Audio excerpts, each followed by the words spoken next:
Hi everyone, this is Bhanusri. Welcome to Bhanu's ప్రపంచం. ఈరోజు ఈ వీడియోలో వచ్చేసండి ఈ శ్రావణ మాసము మా ఇంట్లో వరలక్ష్మి వ్రతం పూజ ఎలా జరిగిందో ఈ వీడియోలో చూపిస్తున్నానండి. వీడియో నచ్చినట్టయితే లైక్ చేయండి, షేర్ చేయండి, సబ్స్క్రైబ్ చేయండి. చూడండి, అమ్మవారికి అభిషేకం అవుతుందండి.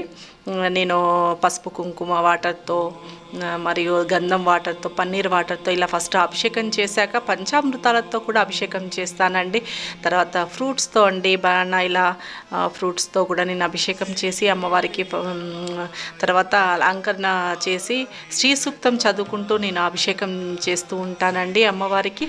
ఇలా మేము కూడా అండి ఒకరి తర్వాత ఒకరము అందరము అభిషేకం చేస్తామండి. శ్రీ సూక్తం పెట్టుకొని అభిషేకం చేస్తూ ఉంటాము.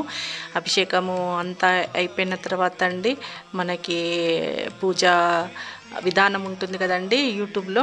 ఆ విధంగా గణపతికి పూజ చేసిన తర్వాత కలశ పూజ తర్వాత ఇలా అమ్మవారికి అన్ని లక్ష్మీ అష్టోత్తరము, నేనేమో కుంకుమ పూజ చేసుకుంటానండి, కనకదార చదువుతాను. ఇలా అన్నమాట మన పూజ ఉంటుంది విధానము. కాబట్టి వీడియోలో నా పూజా విధానం చూపిస్తున్నానండి. మా పిల్లలు మేము ఎలా చేసుకున్నాం ఏంటి అని చెప్పేసి ఈ వీడియోలో చూపిస్తున్నానండి.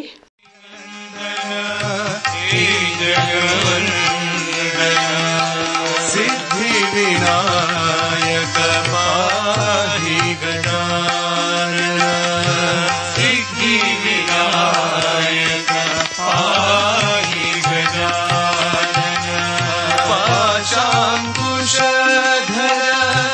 విఘ్న వినాశ, పాశాంకుశధర విఘ్న వినాశ, పాశాంకుశధర విఘ్న వినాశ, పాశాంకుశధర విఘ్న వినాశ, బుద్ధి ప్రదాయక పాప వినాశ, బుద్ధి ప్రదాయక పాప వినాశ, బుద్ధి ప్రదాయక పాప వినాశ, బుద్ధి ప్రదాయక పాప వినాశ, సిద్ధి వినాయక పాహి గజానన, సిద్ధి వినాయక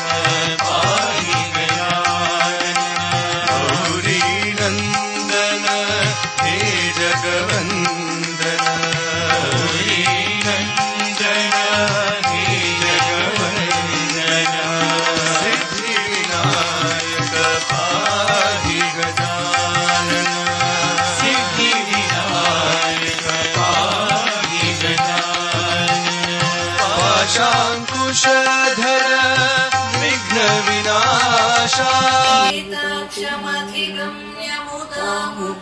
ఈ విధంగా నేను పిల్లలు కూడా పూజ చేసుకున్న తర్వాత అండి అమ్మవారికి నైవేద్యము సమర్పించి అమ్మవారికి హారతి ఇచ్చిన తర్వాత అండి అమ్మవారి దగ్గర ఆశీర్వాదాలు తీసుకొని ఫ్యామిలీని అందరినీ చల్లగా చూడు తల్లి అని చెప్పేసి తర్వాత మా వారి దగ్గర ఆశీర్వాదం తీసుకుంటానండి. ఆ అమ్మ కరుణ అందరి మీద ఉండాలని కోరుకుంటున్నానండి. ఈ వీడియోలో ఇంతేనండి. వీడియో నచ్చినట్లయితే లైక్ చేయండి, షేర్ చేయండి, సబ్స్క్రైబ్ చేయండి. Thank you.